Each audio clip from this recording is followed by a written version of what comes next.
zikrun wa qur'anun mubin liyunzira man kana hayyan wa yahiqqal qawlu 'alal kafirin.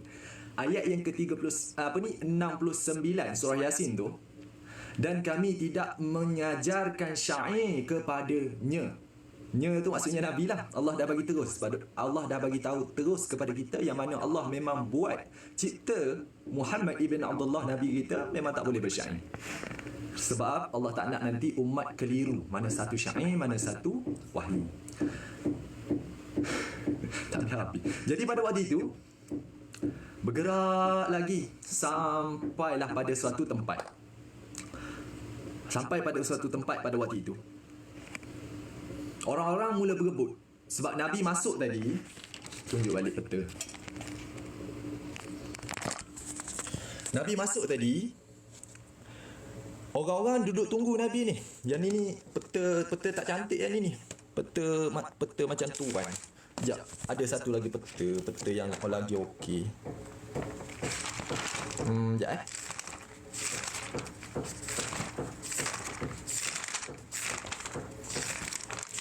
Mana peta tu?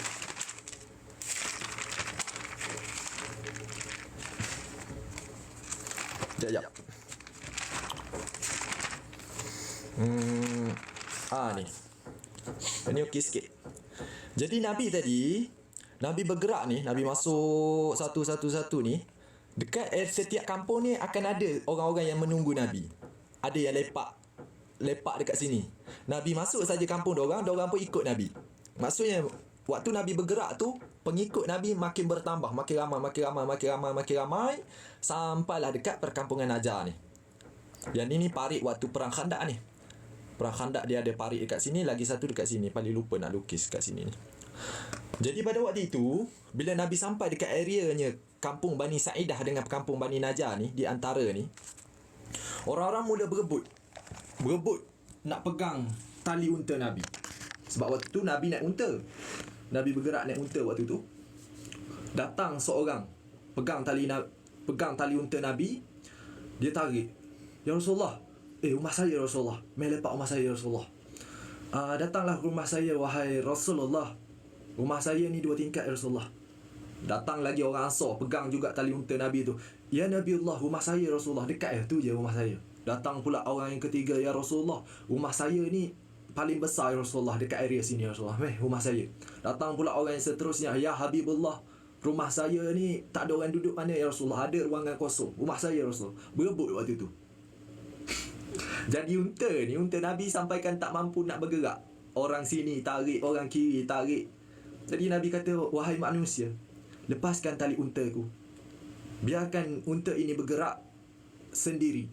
Kerana ia diarahkan untuk berhenti di tempat yang sudah ditetapkan oleh Allah, kata Nabi. Maka orang-orang pun, maaf ya Rasulullah. Dia orang pun lepas balik tali unta Nabi. Jadi Nabi pun bergerak lah. Nabi duduk atas unta tu bergerak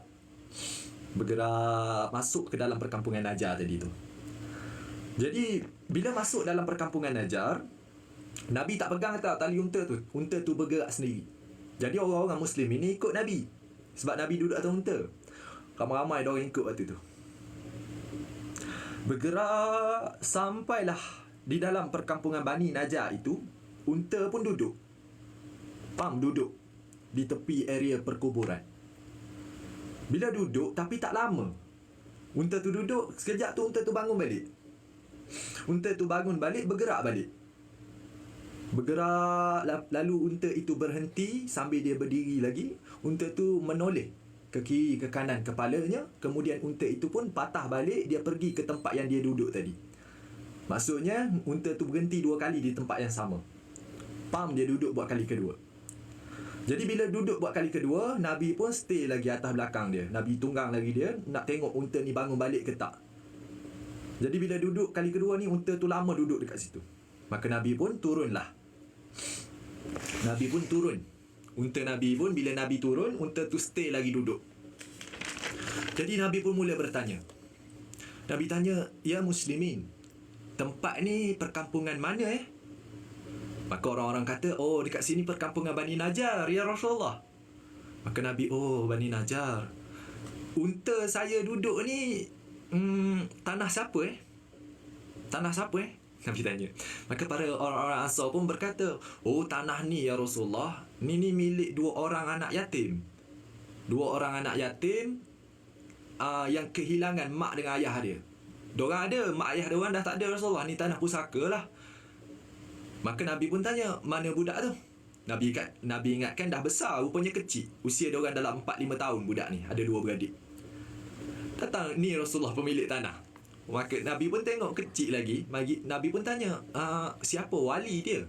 Wali budak ni siapa? Wali ni maksudnya wakil keluarga lain lah selain daripada mak ayah. Mak ayah dah meninggal, jadi orang lain, bapa saudara yang jadi wakil ataupun atuk. Nabi tanya, siapa wakil budak ni? Maka orang Ansar berkata, ada Rasulullah, ada bapa saudara dia ada. Nanti saya cari Rasulullah. Jadi dicarilah bapa saudara kepada 2 orang tadi tu. Jumpalah, tidak disebut nama dia. Dia pun datang kepada Nabi, Rasulullah, saya dengar kamu cari wakil kepada 2 anak saudara saya. Saya bapa saudara dia. Kenapa ya Rasulullah? Maka pada waktu ini Nabi pun berkata, boleh tak kalau kamu sebutkan harga untuk tanah ini, saya nak beli, kata Nabi. Maka orang ini, orang pemilik tanah ni, bapa saudara kepada 2 budak pemilik tanah tu, dia kata, tak apa Rasulullah, ambil je lah, saya bagi saja, tak apa Rasulullah. Maka Nabi kata, tak boleh, sebutkan harga, tak apa, saya bayar, kata Nabi. Maka orang ini pun berkeras, tak apa Rasulullah, tak apa, saya halalkan, ambil je Rasulullah. Kalau kamu nak tinggal dekat tanah ni, sila Rasulullah, tak perlu. Nabi kata, tak boleh, jangan, sebut harga. Jadi pada waktu itu masing-masing bertegas. Nabi bertegas nak bayar, orang ini bertegas tak nak ambil bayaran. Kalau kita ni tak sampai hati, bukan tak sampai hati ya, panggil apa dah.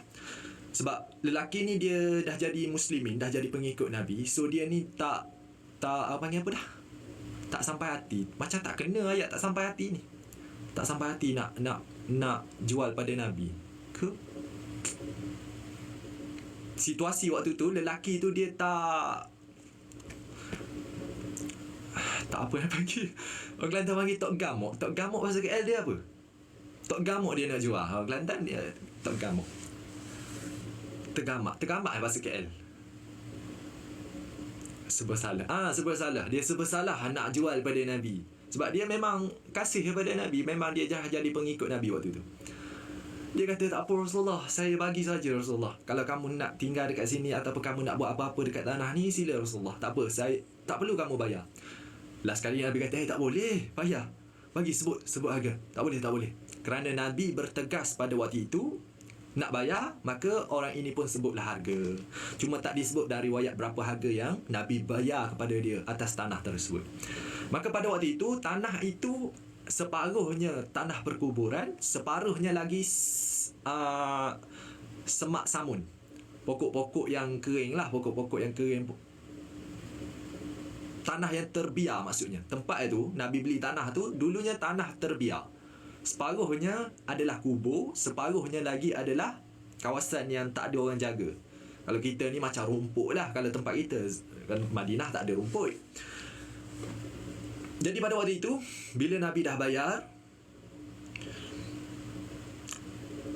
Nabi pun bertanya kepada muslimin, ya muslimin, apakah boleh kalau kita bergotong royong tanah ini hari ini, kita bersihkan sedikit kawasan ini?